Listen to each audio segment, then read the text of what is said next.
ایران کے رہبر اعلیٰ آیت اللہ خامنائی ایرانی اسرائیل جنگ کے بعد پہلی مرتبہ منظر عام پہ آ گئے۔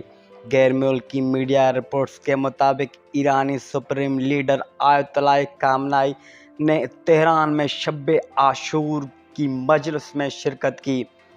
رپورٹس کے مطابق اس موقع پر عزاداروں نے فلک شگاف نعروں سے آیت اللہ خامنائی کا استقبال کیا۔